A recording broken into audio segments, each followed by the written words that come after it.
Okay, hello everyone. This is a coffee shop Wi-Fi episode.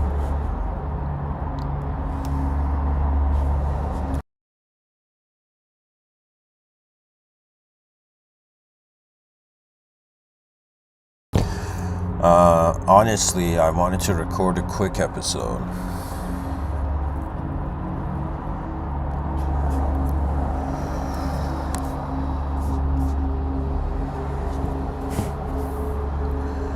Okay, let's just give it a try.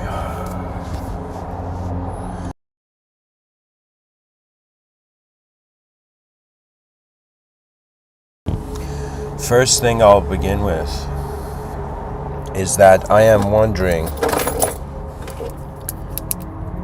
is memory a counter strategy towards death? And so I want to speak about Spark of the Information Age.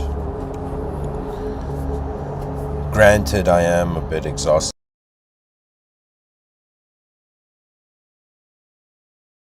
but I feel what's really important for this episode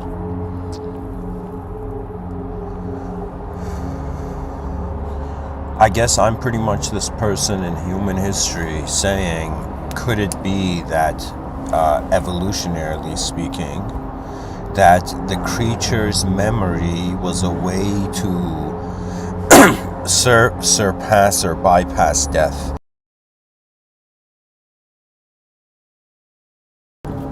You know, human beings are creatures that cycle through 3 states.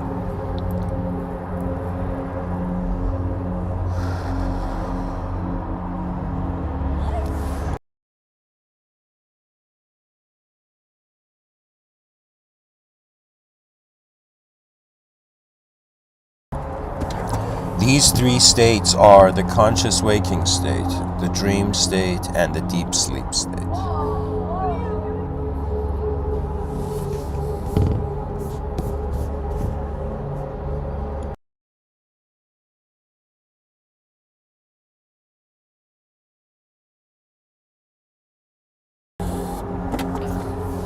Now,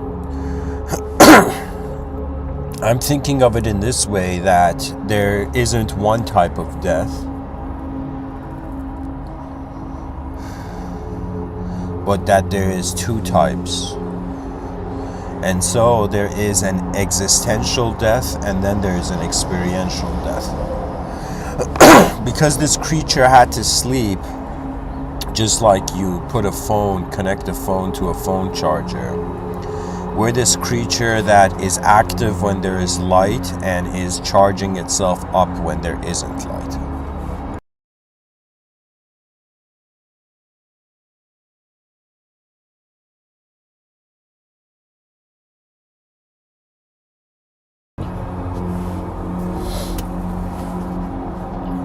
What I'm trying to say is the unconsciousness of deep sleep is similar to a sort of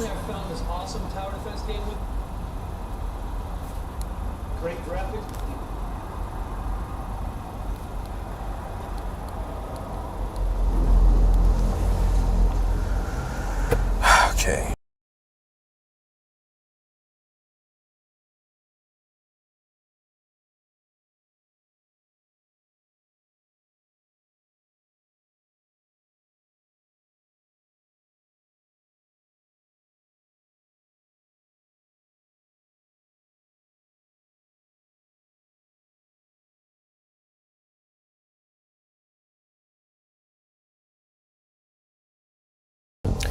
Okay. Sorry guys, I'm a bit nasally. Let me see, where can I take this? Pretty much just one line, just one view occurred to me, and I'm like, okay, let's give a talk about it.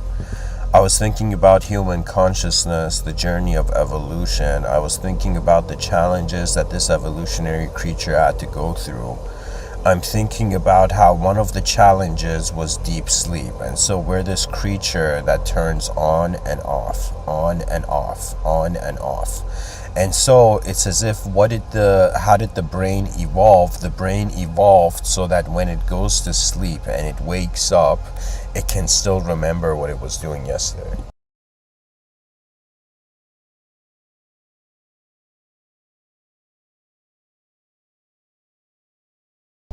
Just like we have a human being living a lifetime.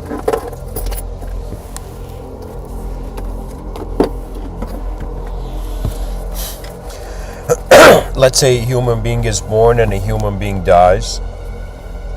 So we can say that when a human being sleeps, that's a sort of death. That means if somebody is born and then is alive and then dies after 100 years, right? So we can treat it this way, that when it comes to the brain can't tell the difference, you know?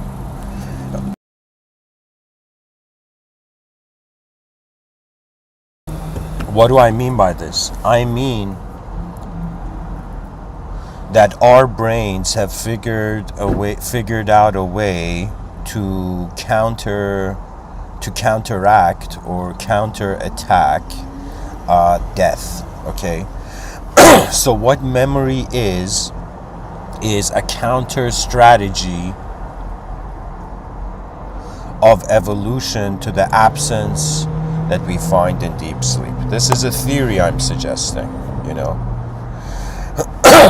For me,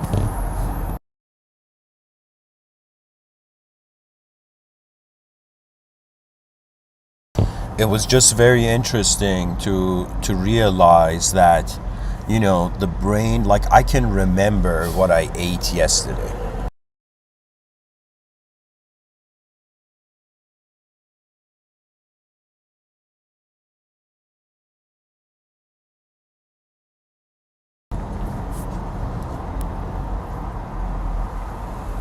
So just like I can remember yesterday, it's kind of like my brain, it's like yesterday how my brain was projecting itself. It was alive, it was being live streamed. And now the memory of yesterday is just like you know, yesterday's Mr.Within talk, you know.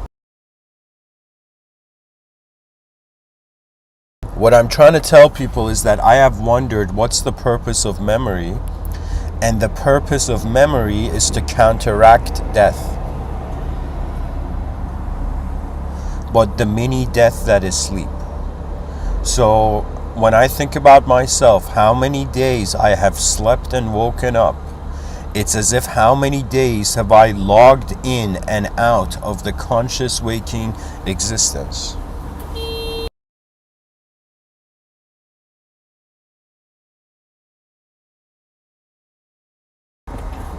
So that's my point, dear viewers.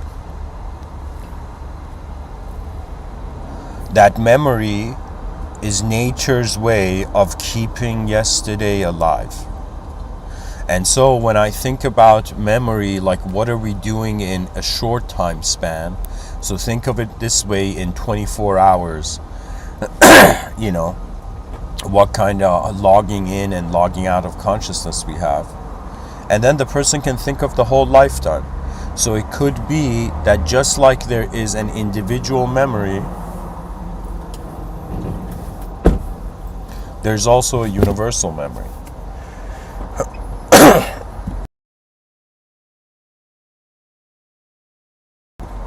What this universal memory points to, think of it this way, that we're not just being how a human being is alive in a universe, we are being 3 dimensions that are being alive to themselves.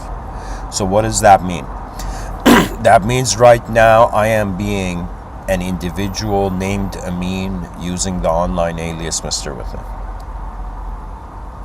So an individual is alive in a universe. The second view is that the universe is alive. Then the third view, which this is really when it gets mystical, is that the person is alive beyond this universe. So really the fascinations of human psychology with the texture of reality is that where is it alive in, and in what way is it alive? Okay. I'm a human being who has wondered why 8 billion creatures on a rock have come into manifestation. Why we have the capacity to understand each other, why we have mouths and ears, and the evolution of language. When I look at nature, this might sound bizarre, but I feel nature, ever since the design of the human voice box, was destined for subjective processing. Okay.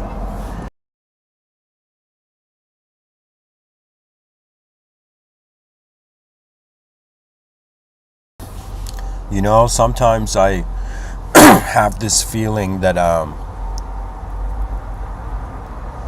am a universe inside an individual, and then there's moments where I feel I'm an individual inside a universe. In front of my eyes, I am 100% an individual in a universe. But when I close my eyes, I am not an individual in a universe. I am the presence of how attention, non-physical experience, experiential attention, and physical existence are meeting. Right? This is what a lot of spiritual people can't tell, because most spiritual people are initiated through ritualistic means. Okay? So I would say that, just like, I'll give you an example. There are some people who are philosophers, and then there's some people who are rogue philosophers. The difference being, those people who are philosophers, they've already had the way paved.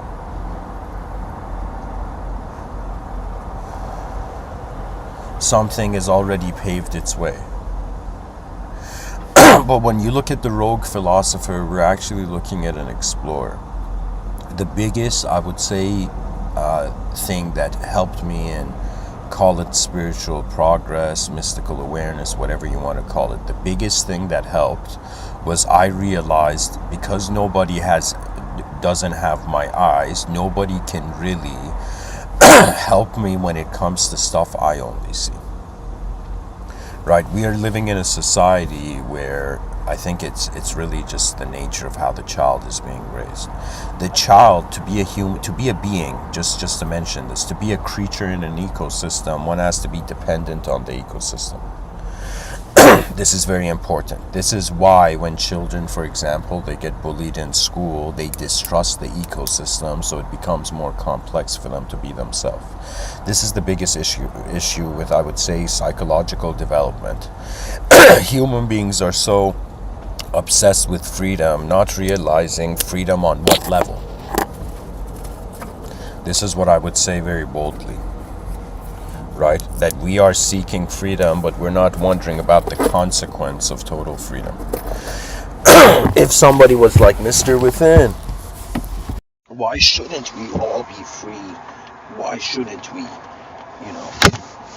Jesus Christ. Sorry guys, I gotta get my lighter. I fell to my chair. I'm not a person. I don't have a religion. Oh my God, Siri doesn't have a religion.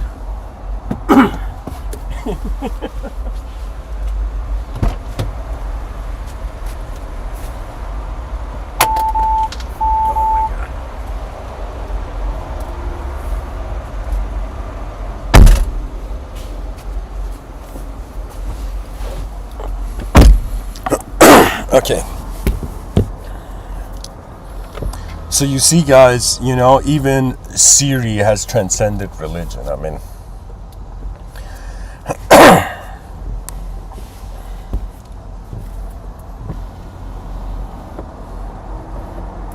okay, to continue.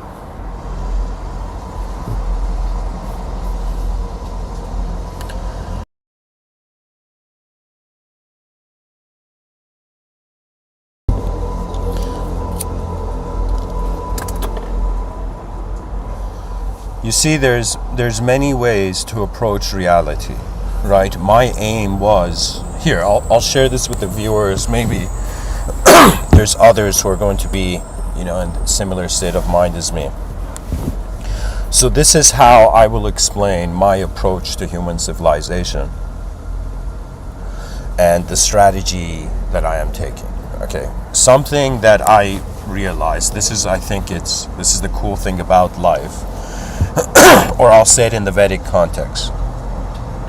So back in the day, okay, I want whoever you are listening to imagine like thousands of years ago, ancient yogis roaming mountains in states of samadhi and meditation. Okay.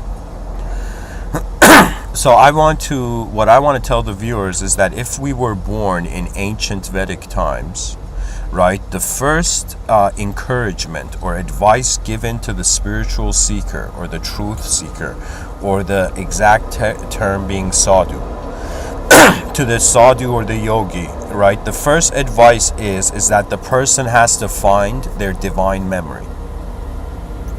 They have to access a divine remembrance. So what is going on here is that there is an actual reality, and we awaken in a side reality.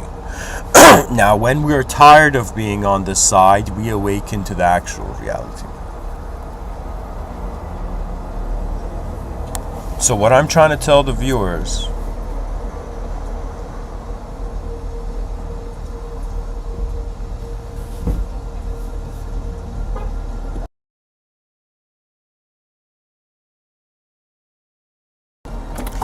until you trust your moment, your moment can't do anything for you.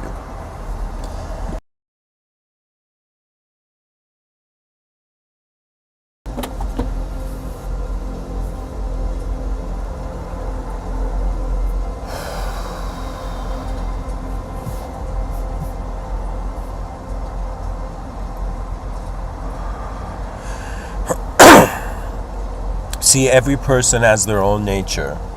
You abide by it. The nature is revealed. I don't know how it is for other people, but for me, accessing that divine remembrance, that universal memory, was this realization that I am not just this individual biological system, but that the cognitive system is actually enrooted in a sort of ancient wave. So what does this mean?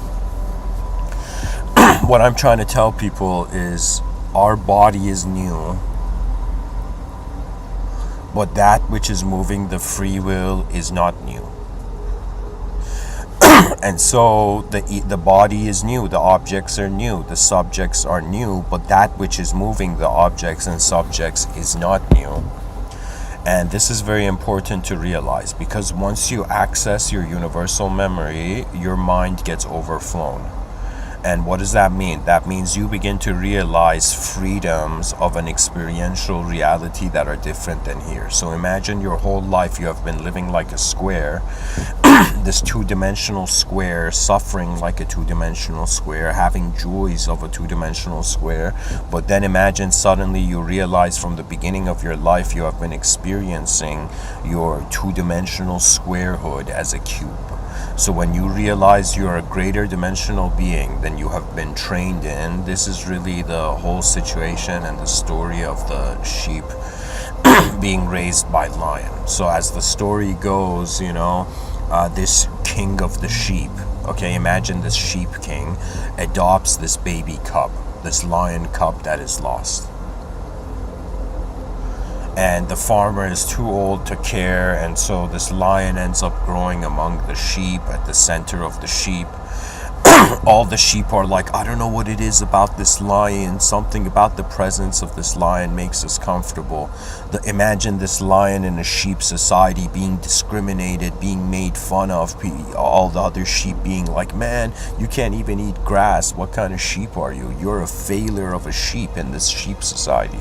And so this lion stays humble, puts his head down, and is just living a sheep's life the whole time, feeling as if he's destined for something else.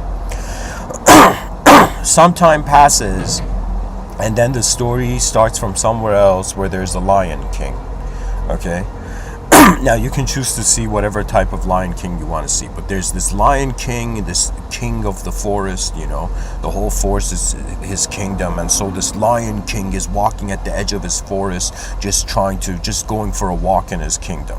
He suddenly sees this fence with sheep in it, and he sees that in the middle of the sheep there is a lion standing, and this lion king, in all his years of being a king in the kingdom, This Lion King has never seen anything like this. He is shocked. He is seeing something unnatural, and he doesn't know, like, he's just shocked, right? So what ends up happening is very fascinating, because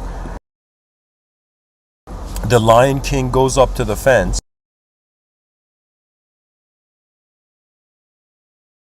and shouts at the giant lion. He says, "Hey, grown-ass lion in the middle of the sheep," right? And so when the Lion King calls the other lion and says, "Hey, lion in the sheep," right? That lion doesn't respond. That lion in the middle of the sheep, that sheep lion, doesn't even know what the fuck a lion is, right? That lion among the sheep is oblivious.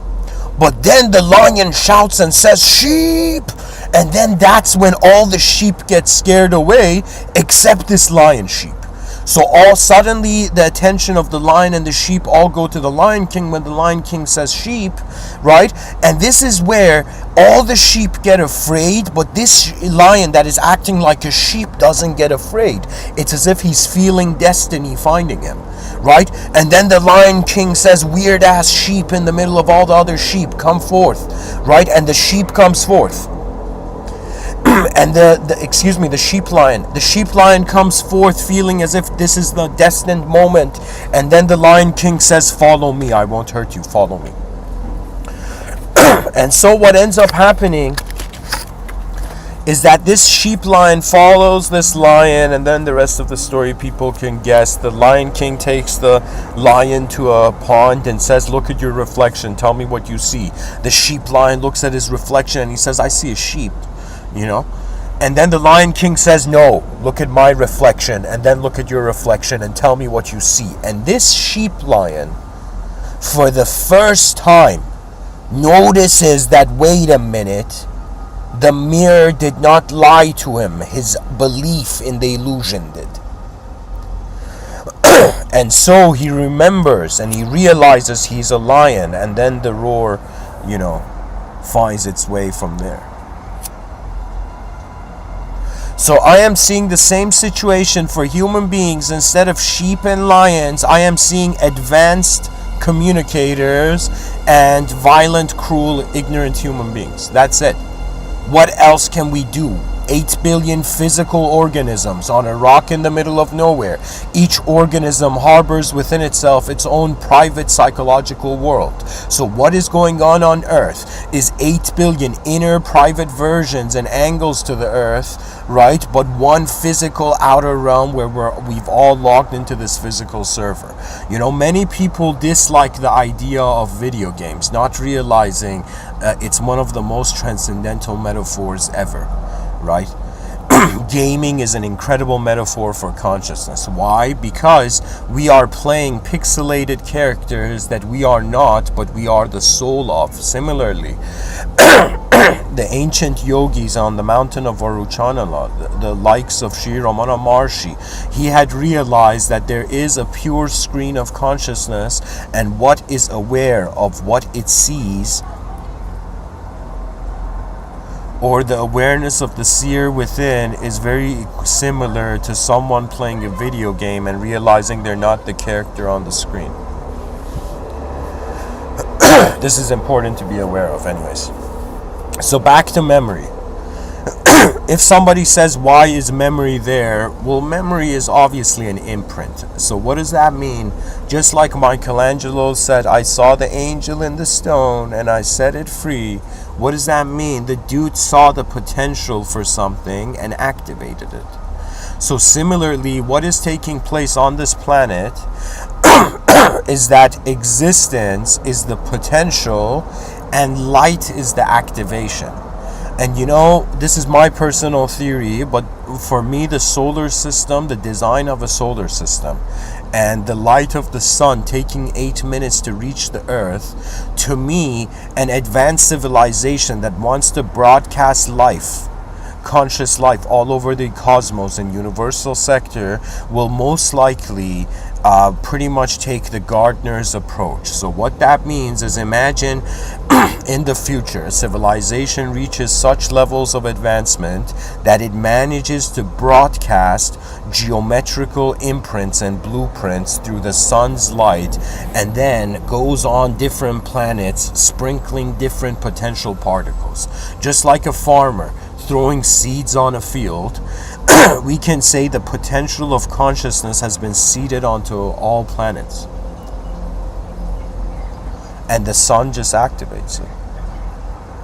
I mean, this is a very futuristic approach, but I have this feeling that the sun is broadcasting the codes that activate life. They say light is the smallest energy carrier system. I feel what light is carrying is geometrical imprint. Now, in the Bhagavad Gita, it talks about aliens like in the sun, right? And like, I guess that's like a definition of a hot person,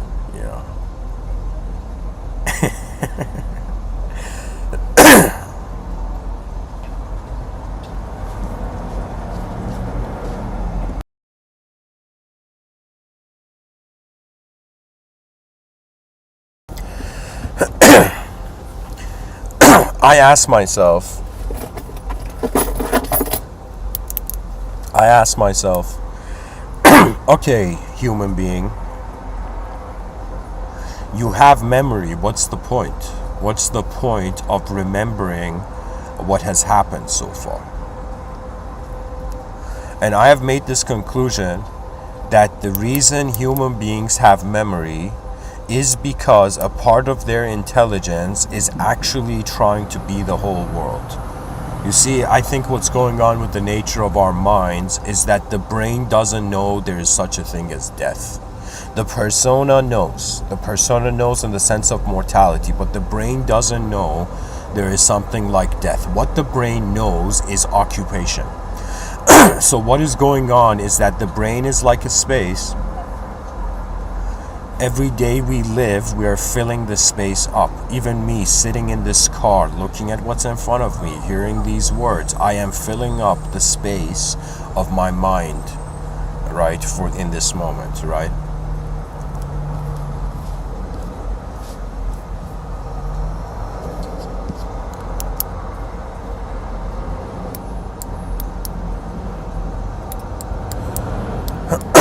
The reason we have memory is a very, what's his name?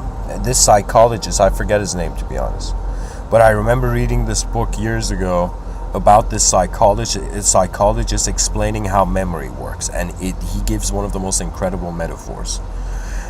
Up to this date, I think it's one of the most incredible metaphors. So what the psychologist says is that imagine a cube of Jello. Imagine we take a spoon of hot ink and we pour a teaspoon of hot ink on this cubic three-dimensional Jello. The hot ink will make a dent on the Jello. Now, if we are to pour another teaspoon of hot ink over the dents already made, this is the exact metaphor that a psychologist used for how memories are tunneling through each other.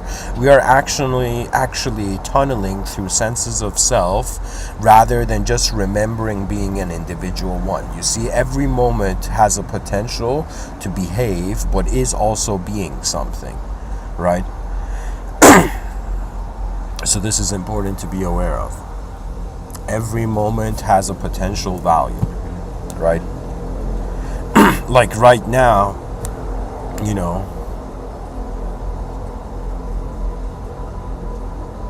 there's many potentials. The potentials live dormant in reality. The purpose of our minds is to notice this potential and activate it. I have often thought, what is the purpose of human existence? And the purpose of human existence cannot be to understand the whole existence. Sorry to break it down to all those people, trying to get their 10th PhD. At some point you're going to realize that you are swimming in fiction.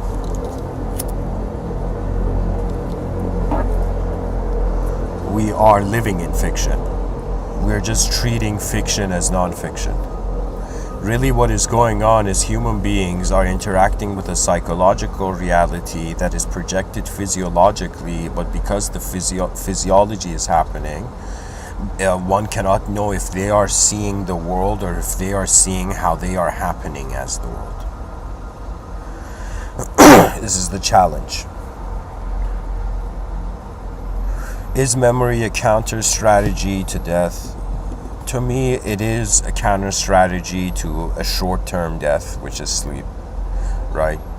I mean, if every day we went to sleep and we woke up and we had no memory of yesterday and we were a new person, like, there would be something that would be a completely different reality, right? To be honest, why memory is here is for us to be able to hold the days that pass. We have hands that hold objects, and we have minds that hold reality. Now, every person right now as I'm speaking, you're holding a type of reality. And it's up to you to choose how your attention tunnels through senses of self in that reality.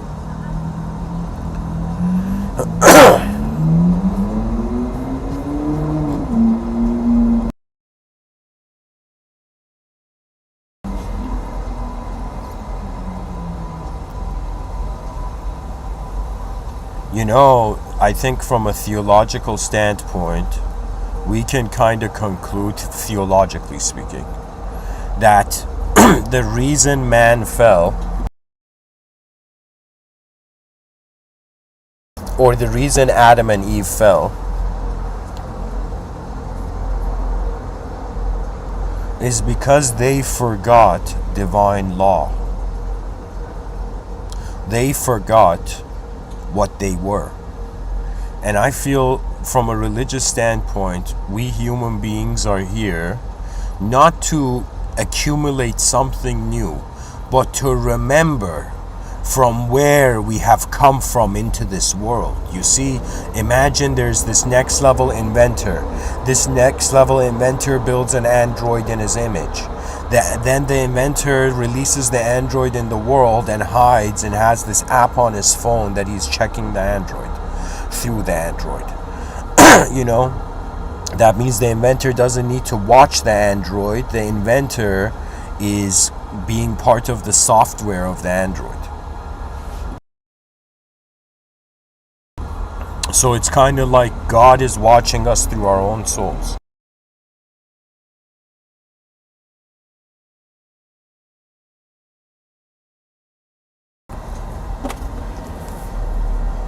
There is this interesting idea that recently I came across. I was looking from different theological traditions, how they acknowledge the idea of the soul.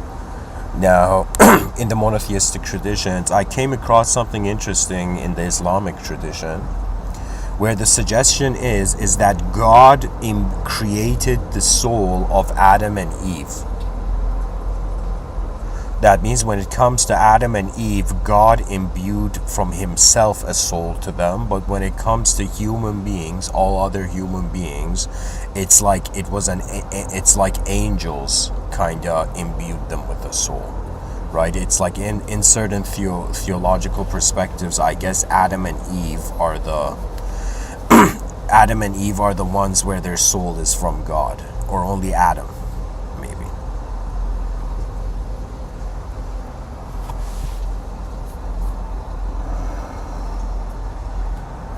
But anyways, to continue, what does this have to do with memory? It has to do with our earliest memory, and the earliest memory of ourself was unconscious movement. That means the child is born, an existential force is taking place. Upon this existential force experiencing its environment, this existential force, upon realizing its decision making, turns into an experiential force. What free will is a organized experiential force. It's choice. What choice is direction of energy being released. You know, I was in a relationship, and the person in the relationship asked me, what do you want? And a part of me felt I knew what I want. But then I realized a part of me hasn't made a decision of what I want to be. Sometimes we know what we want, but we don't know what we need to be to want that, you know? So choice is very important. It's the decision of attention. The nature of attention is divine. I have wondered often, what is the one unknown variable that, what's the divine factor in my human experience? And I realize the fact that I don't know what is looking through my eyes. That what is looking through our eyes is this potential force that can decide on what it needs to be or what it wants to be. But what we are before a decision is infinite potential.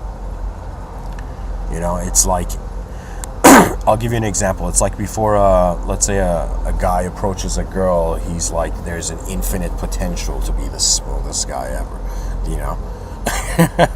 But once you act, then the results take shape. The potential is there before we act. When we act, we get to see what we were made of.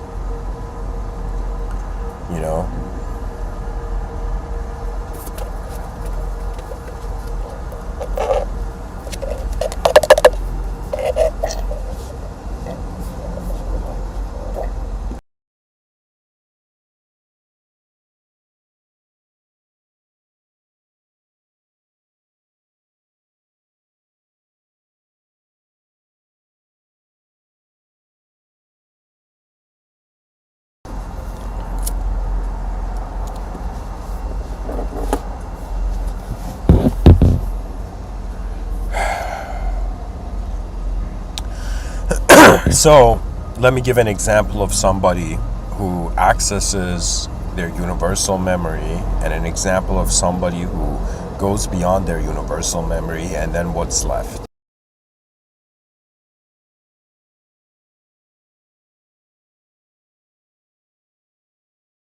So, firstly,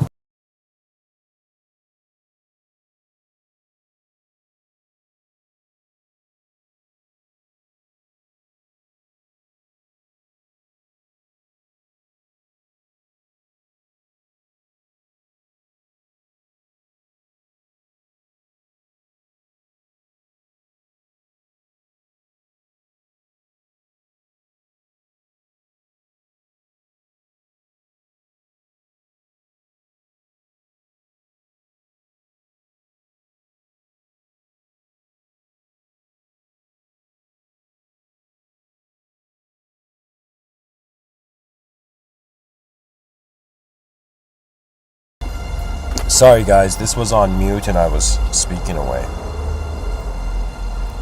So, quick recap. Pretty much, I've been trying to explain how how sleep is a mini death, and through natural evolution, memory seems to be a strategy of evolution to surpass and overcome, to transcend sleep, to transcend deep sleep. So if we think of it in a 24-hour period, we log into the conscious waking state. We have access to our memories from yesterday, new experiences of today and whatnot, visualizations, all of this. And then we go to sleep, and then in deep sleep, there's nobody suffering, nobody that's going to heaven or hell. There's no persona, no sense of self.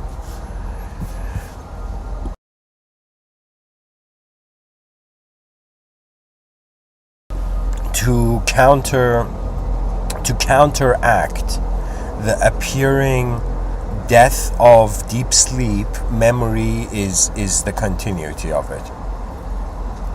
So that's about the title. Now, when it comes to a being that wants to access universal memory and even go beyond universal memory, what ends up happening is that you dehumanize and you become a space of being. Before this life, I have remembered being that space of being.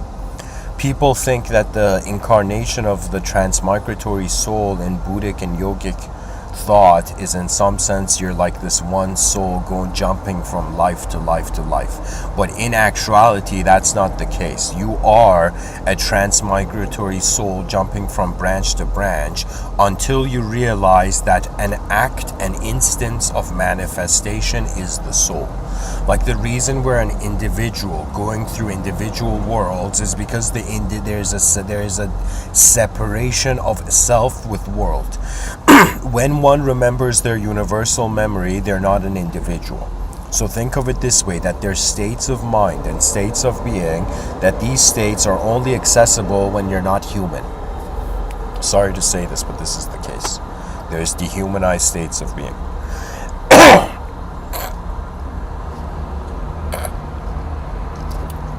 One of the forms of dehumanized states that many, let's say, souls ascend through, poetically, is worldhood. So what does that mean? That means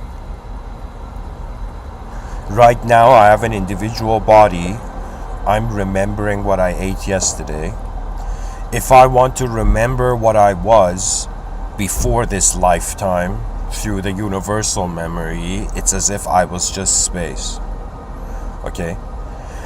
That's my universal memory. I realize that at some point my consciousness is not just limited to my biological body in this lifetime, that there is actually a viewing force that has nothing to do with shape. What that means is we're like this, we are like this force that is tunneling through shapes, and when it realizes it's not a shape, it remembers all the shapes it has tunneled through. But when it thinks it's a shape, it is bound. So what I'm trying to say is that as one remembers their universal memory, they're remembering it through their universal self, which is not an individual self.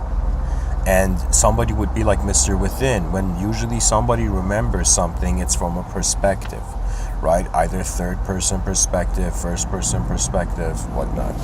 Okay?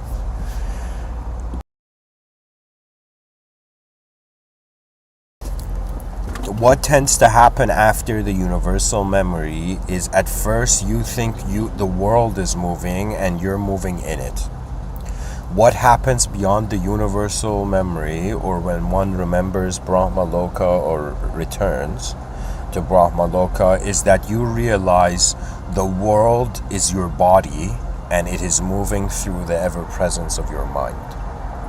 So what is from one angle an individual on a rock is simultaneously a field in space, a force in space.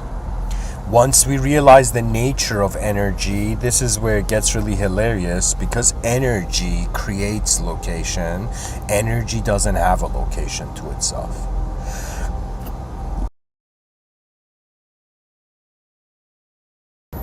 In theism, they say the soul cannot be created or destroyed. And similarly, in atheism, they say energy cannot be created or destroyed. If the soul, and if energy is intelligent, which is the idea of the soul, or if energy can remember all the ways it's changing from a position that means it's like we are a non-local way.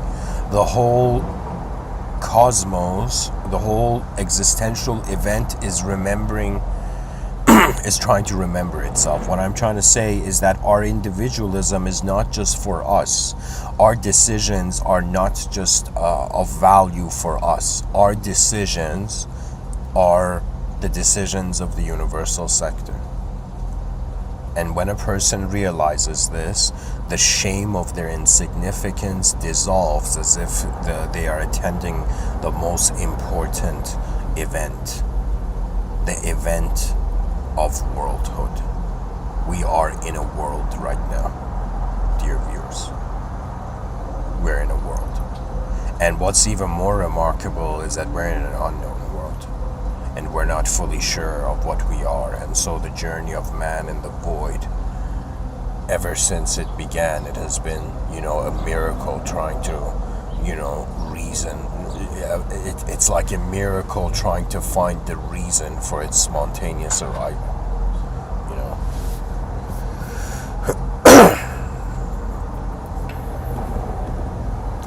In the subtitle, I said "Spark of the Information Age." Why is this important? It's important because it's a different sort of consumerism.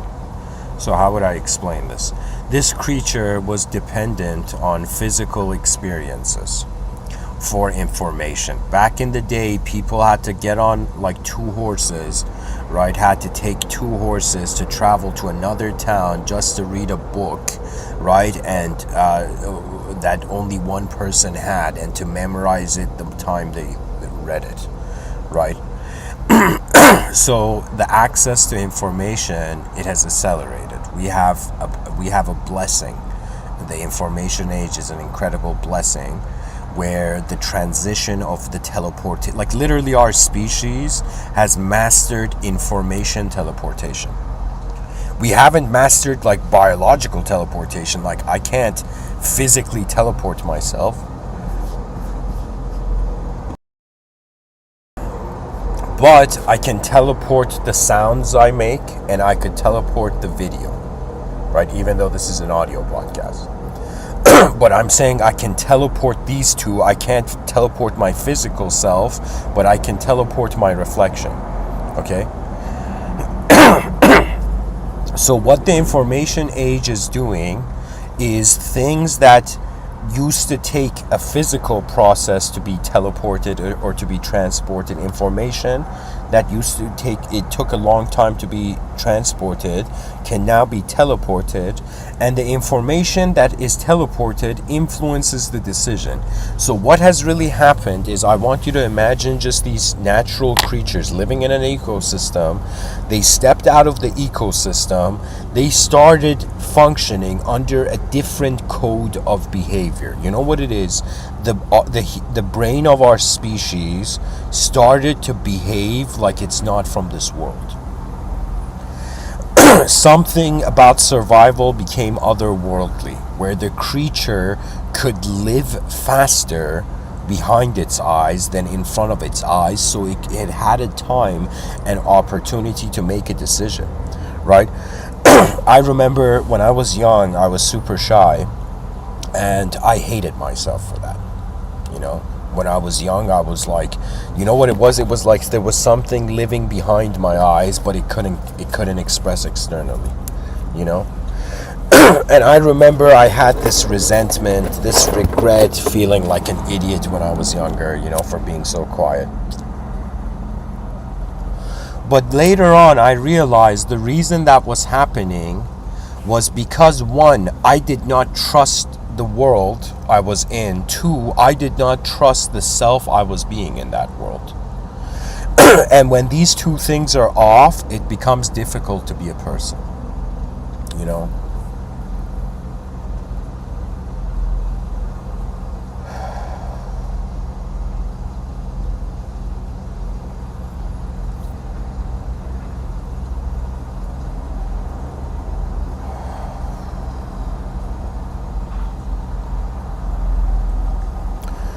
In that shyness of my youth, it was like a part of me wanted to be something,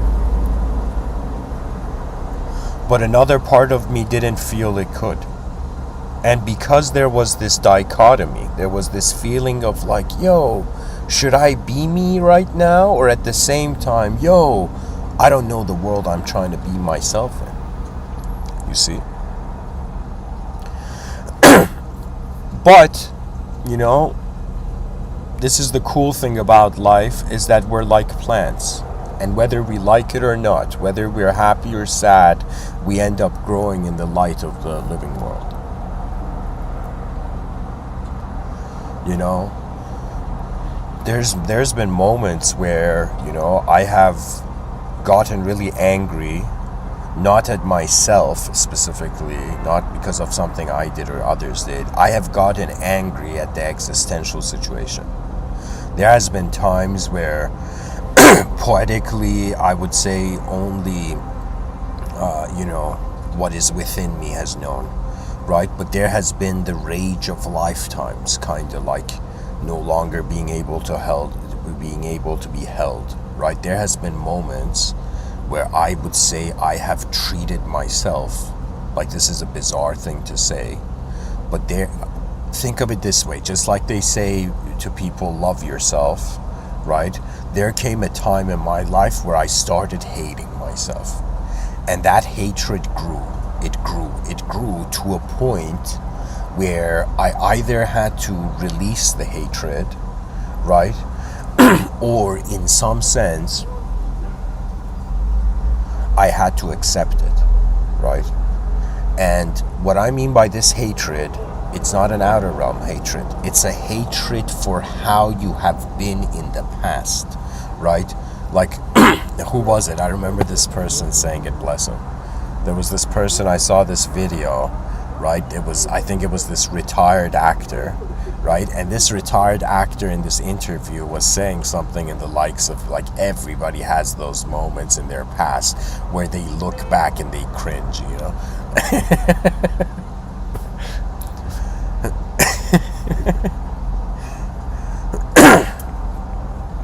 What I'm trying to say is that I experienced an internal defeat, and I experienced the aftermath of that defeat, and I watched my inefficient persona. And what tends to happen is that a person behaves in accordance to the archetype they're entertaining, but once that archetype is fulfilled, the person will reach a neutrality, get up, and be something else. I'll give you an example of this. Young children, very young children, right? I'm Persian. In Iranian culture, families are big, okay? I remember my young cousin in Iran. There was this huge family gathering, and my young cousin was crying, right? And they gave this toy to the kid stopped crying. The moment they took away the toy, the kid started crying again. The moment they gave a different toy back or whatever back to the kid stopped crying. Okay, what does this mean? This means that in an instant, our state of mind can change. You know?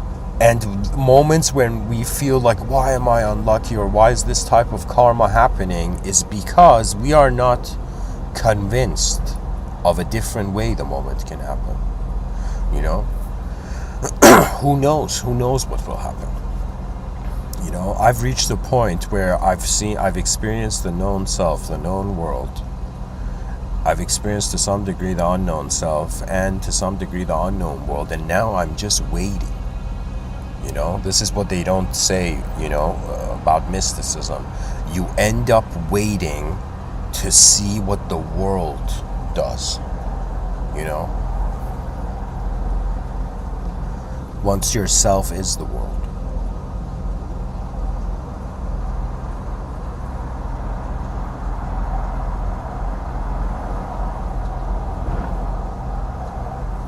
You know, I'm looking at my hand right now, and I'm thinking I should be a hand model. I'm joking.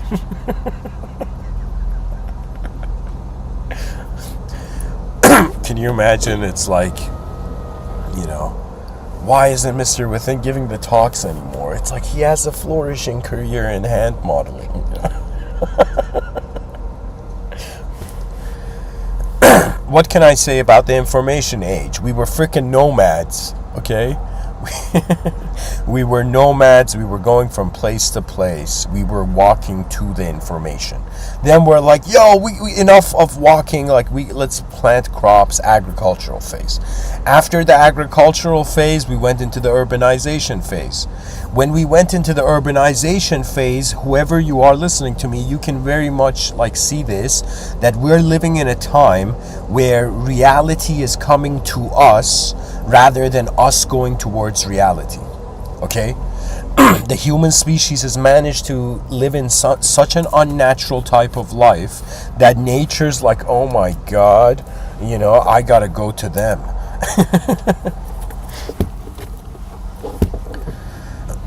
So ever since urbanization, the information age, it's become easier to have knowledge come to us rather than us to go look for knowledge. And what the internet has done is that it has, of course, it has had great advantages. Like in certain talks, I said the creators of YouTube and the internet require like medals of some sort. The creators of Google and whatnot, right?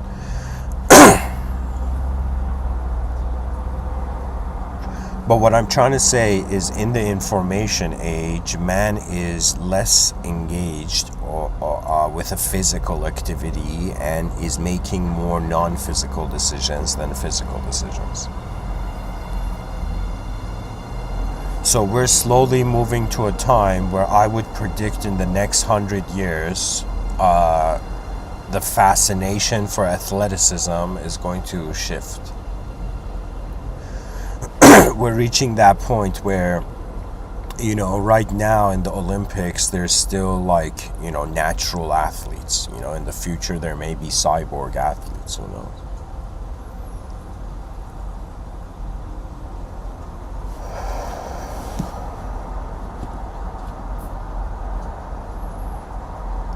Memory is the sequencing of time. There is this quote, I think it's attributed to Einstein, but I don't know who said it. It's this quote that says, "We created time, so everything doesn't happen at once."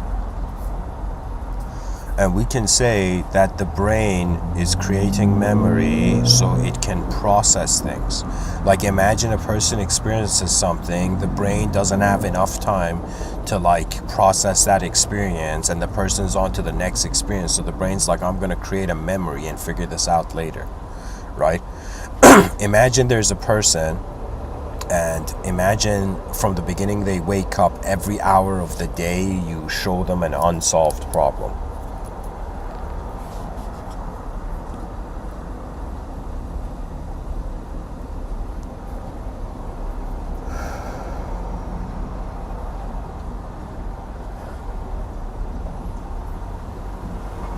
You know, I don't know what it is in human psychology, but I think waiting is a part of it. Like evolutionarily speaking, like the earliest cells, they were waiting for the sun to come up. When the sunlight would come, the cell would move towards the light. Evolution is like this video game that's the person's like completing this video game, but every time the sun goes off, the person pauses the video game. It's like pause, resume, pause, resume, pause, resume. When the sun's out, all the cells, everything on the planet is moving towards the sunlight, right? When the sun, when it's dark, everything is in some sense like coming back to what it is, right? In the darkness, we discover what we are. In the light, we discover what we can be. You know, when I think about like the most intense moments of my life, those were the moments where at the end of the night, it was like the night was showing me what I was. The beautiful thing about this world is that it reveals to you the quality of your nature. What I have come to a conclusion of is that the most powerful archetype is benevolence. The benevolent among the human species will be the leaders of the future generations. That's it. The future generations will find the benevolent. What does that mean? That means there is an authorization and a different type of energy when there is benevolence through ultimatum of power. What does that mean? That means a person has become so advanced and so powerful that they no longer need to prove to themselves they have power. So the person releases the power, right? It's like somebody who becomes a billionaire, and then you ask them, hey man, is money important to you? And the person's like, I'm a billionaire. What do you want me to say? You know, or you have people like Dan Penna shouting at you, you know, on YouTube.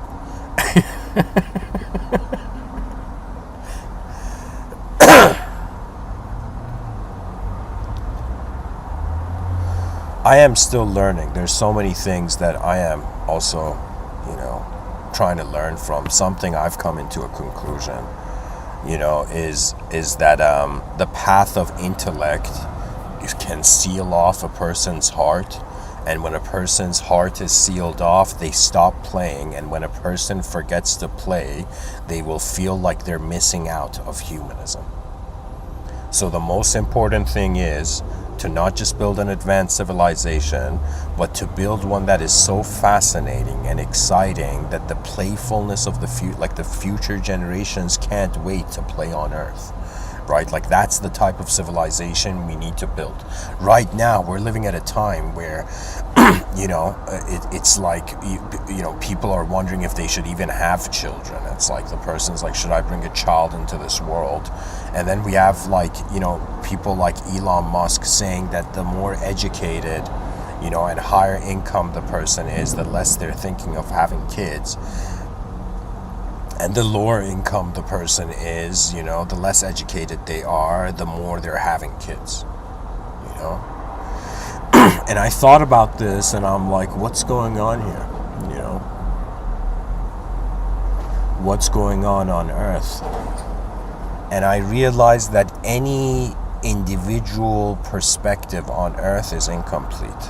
We are living, Earth is a type of puzzle that it has 8 billion puzzle pieces. It's a problem that is collectively solved. You see, individual problems can be individually solved, but collective problems, an individual can hold the door, but the species must, care.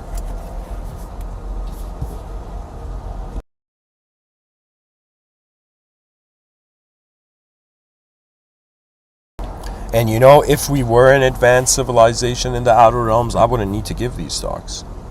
I'd just be appreciating and enjoying the advanced civilization because it is not here. We've had instances and examples in human history of individual failure, individual success. We've had examples of collective failure. We've experienced an inefficient civilization. But we have not experienced what the great ability of 8 billion power points, 8 billion points of power on a rock in the middle of nowhere are. What really human intelligence is an ability to direct energy. And why communication is found in this phase in history, why it's important, is because we can collectively organize energy. So whoever you are, prepare yourself to climb out of your inner realms and then reach the level of the advanced humanity, and then you will notice an Earth where the future generations are waiting for. For me, as long as I was basing the value of civilization on the past, I felt like history had been so cruel that why should a savage animal deserve civility, right? But if you look at it at the future, you will realize there is an ability to the human mind, which I predict in a couple hundred years, violence is going to be obsolete, because the most evil, violent people are going to be like, yo, it's stupid to physically change things. Do you understand? What I'm trying to say is evil in the future is going to be pushed into cyberspace. No longer nations should be paying for military budgets, right? Right now we have Russia and Ukraine. What should have happened is that the United Nations should have come and said, we've hired this next level video game company that has built the exact replica of both of your military powers, and so you guys are going to play a video game rather than having people die. Right? You see, when we realize how valuable human intelligence is, we will care for every human being's potential of intelligence. Now, the issue with violence is scarcity. We don't have resources, and at the same time, when it comes to the capitalistic system and when it comes to the banking system, we have the whole abstraction of debt and money to deal with, right? I remember seeing this picture, which was one of the most hilarious pictures. I think somebody was even talking about it on this podcast, on some podcast, but it was like a picture of Earth, and on top of it, it was like trillions of dollars in debt. This rock in the middle of nowhere has created debt for itself, right? But we need to function still. We need a functioning economy. So there's that debate is big, but So anyways, the information age has brought us to a point where we can access perceptions that we couldn't access before. And literally what the internet has done, it has globalized us. Anybody who has ever used the internet, you cannot just be from one part of the world anymore. Anybody who owns a phone and has watched videos on that phone, you have become globalized. We are globalized. That means not all of our memories and events. Let's say somebody watched a film of Japan. Like imagine I watched somebody live streaming like walking in Japan, right? It's as if part of Japan is in my memory even though I haven't gone to Japan. You see, it's like the brain is the internet. When it comes to information for the brain, has created an all-you-can-eat buffet. You know?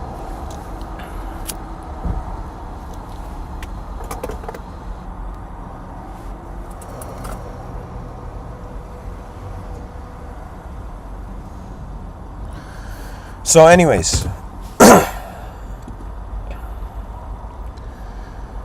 the information age has put us on a trajectory to be more minds than bodies. This is okay. The species, I don't think this species is destined to just be a biological entity. We can choose to endure it as long as we can, and I think till the end of time there will still be biological humans. But we know that because it's a changing world, it will not be the same humanity. And to be a human being and living every day and every day happening once, it's like, you know, it's the privilege of being able to taste the type of existence in this universal sector we can have. It's like a taste of individual existence. I ask myself, how long of evolution is it going to take for this creature to be able to consider itself advanced? And it's an inner decision. That means imagine so many human beings entering the system and leaving the system, so many human beings being born. You, as one of these human beings, have a choice. You have a choice to be like, okay, what's going to fascinate me? My best self or my worst self? Right? I was someone who my worst self was defining me.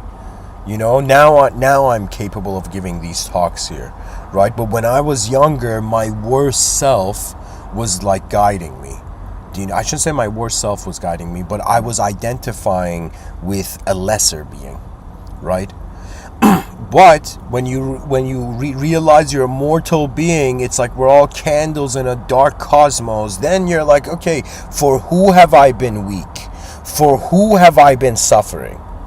Do you know?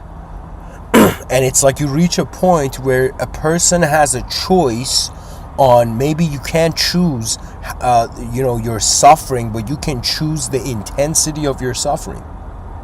You can choose the intensity of your circumstance.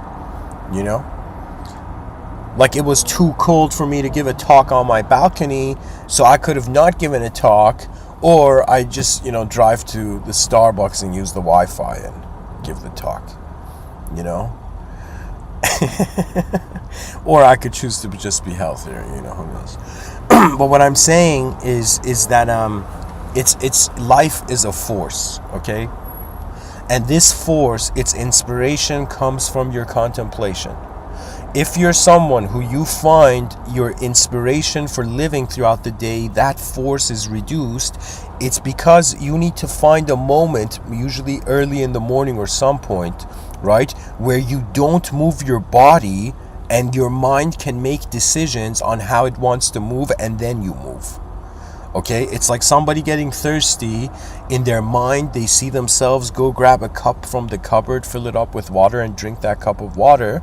And so they just go and do it, right? It's as if when there is certainty of inner life, of inner activity, that means when you live in your mind and you live completely in your mind, then the confidence for it comes in the outer realms. And what really confidence is, I will say this, as someone who, in my childhood, if somebody said, "Are you confident?" I'd be like, "What is that word? What is But really what confidence is realizing that you are existing in the moment and it's okay to exist. This is the beginning of confidence. It's okay to exist. When I was younger and shy, it wasn't okay to exist. So, when people would ask me, "Hey, how are you?" I'd be like, like there's just some guy like closing, just locking who I am behind myself, just being this, kind of like one-sided smile, So that's what I'm saying to anybody listening, okay? That I realize, no way I'm a temporary being. No way I'm here once. No way every moment happens once. No way none of us know what's going on, but we're acting like we do. And then that's when confidence has a beauty, because you find yourself, it's like, I think the only type of confidence is like the confidence of the explorer, right? Where you know where you've been and where you know where something new is, right? And it's being capable of doing something new in the moment, right? Because we take it for granted, there's so many. Think of it this way. What moves life? What moves life? Even prior to confidence, charisma, all of that. What moves life? If we wanted to ask that question and answer it. Okay? So what moves life is the attention to it. And the purpose of attention is experience. So anything anybody has experienced, they will be very confident in speaking about. That's the nature of it, right? Anything you haven't experienced or you can't associate to your experience, it becomes difficult to talk about it,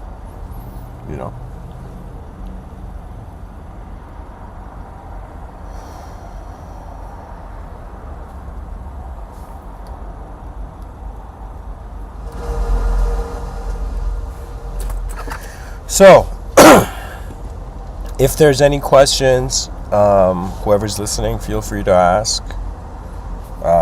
My mind's here, to serve the species.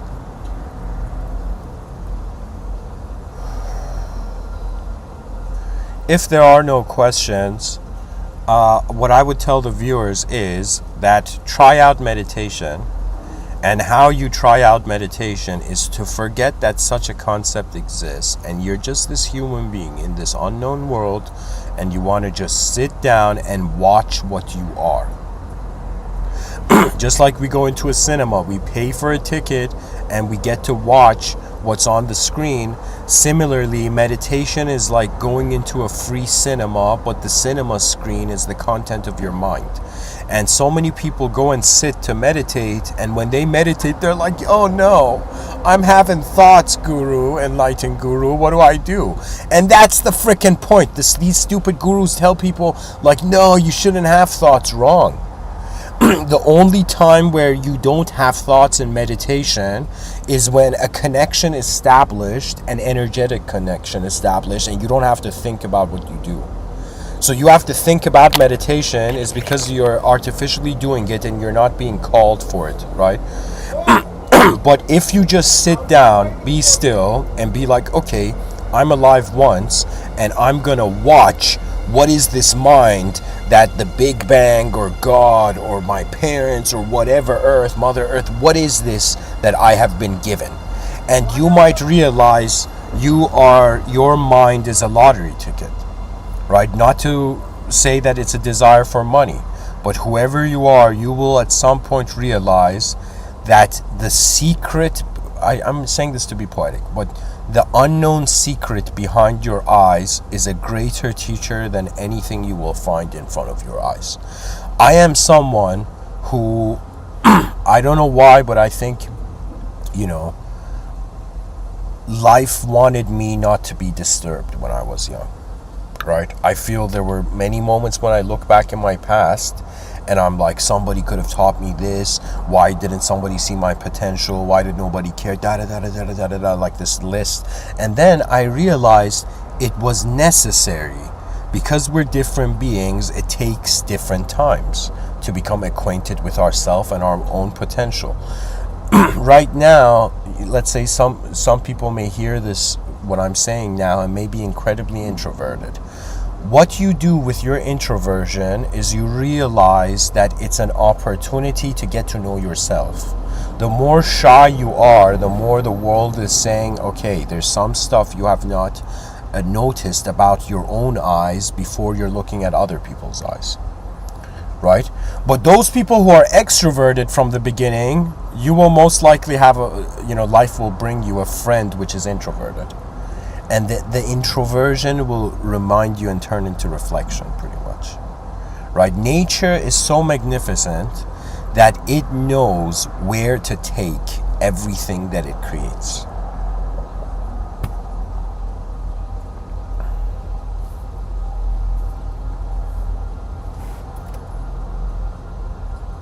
Why are we alive?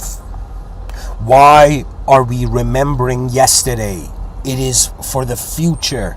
Everybody is living for the future, and everybody's acting, like it's not important.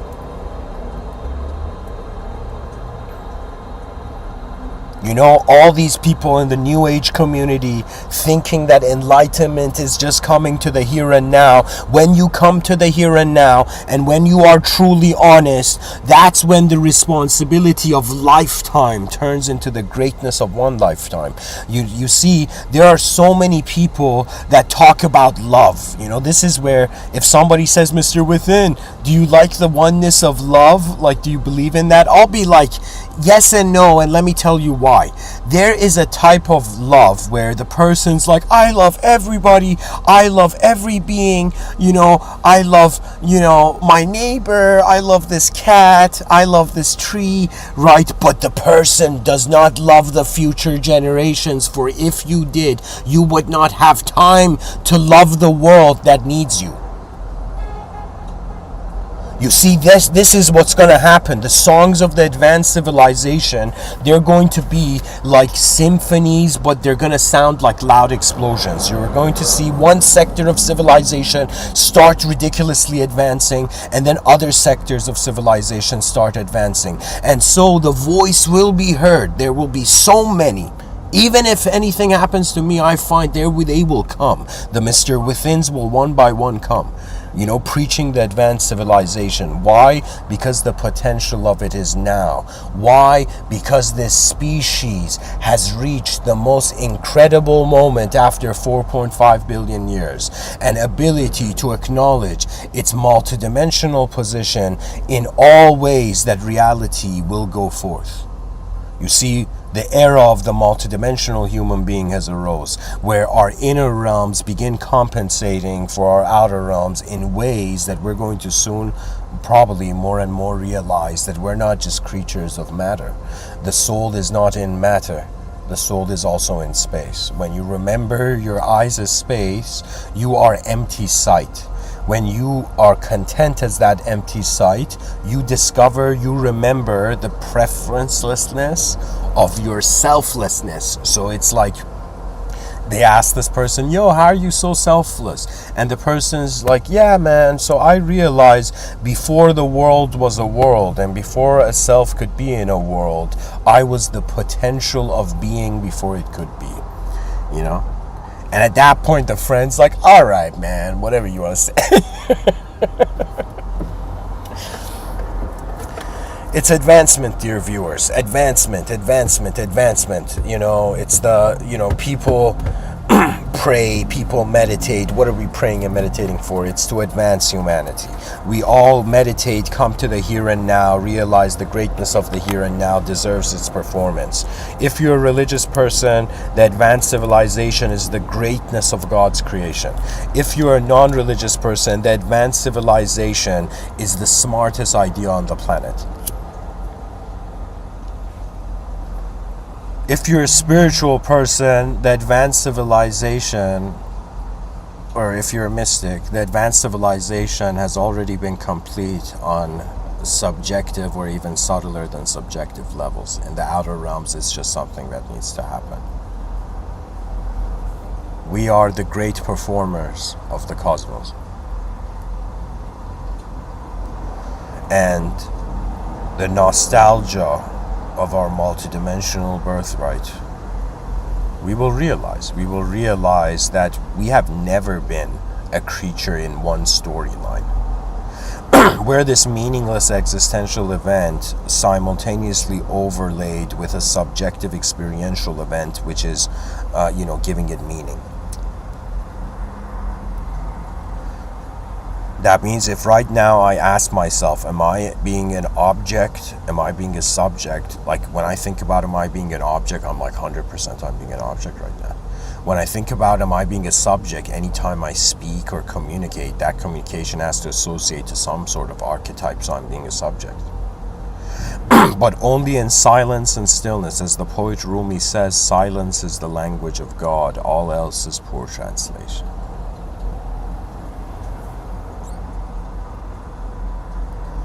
Whoever you are, usually human beings are too busy surviving to say this.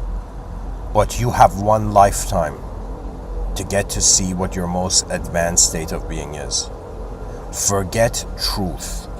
Wonder about the most advanced state where all beings are advanced. You see, an advanced civilization means all dimensions of the civilization are advancing.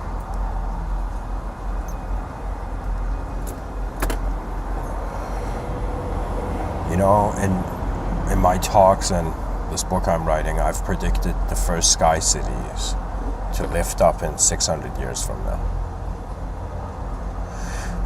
And when the sky cities rise in the sky, that is when mankind. Imagine a child of divorce, the ancient mythology of Mother Earth and Father Sky. Right now, the children are living with their Mother Earth. When we build sky cities, the children are starting to live with their father.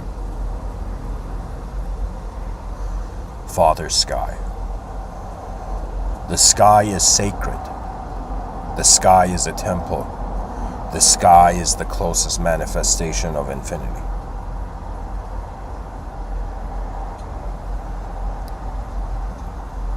Closest metaphor.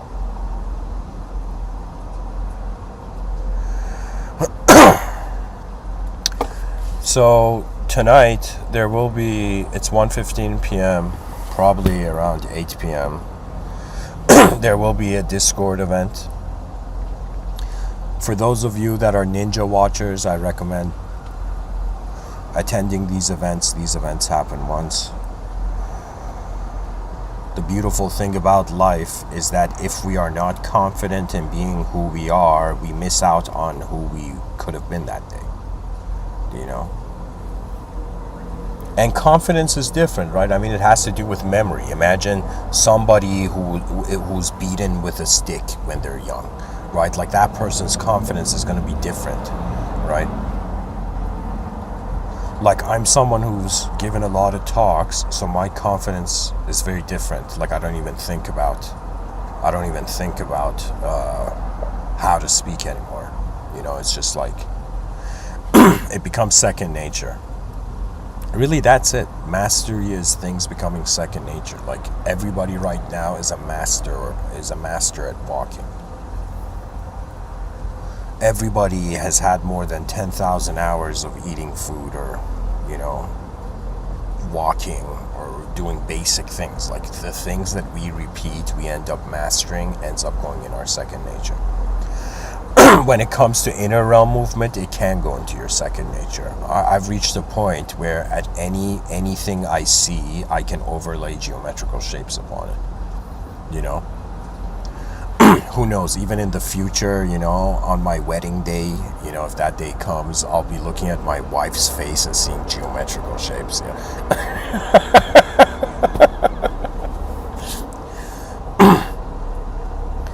It's like looking at your wife and being like, I never knew Plato's world of forms was so beautiful,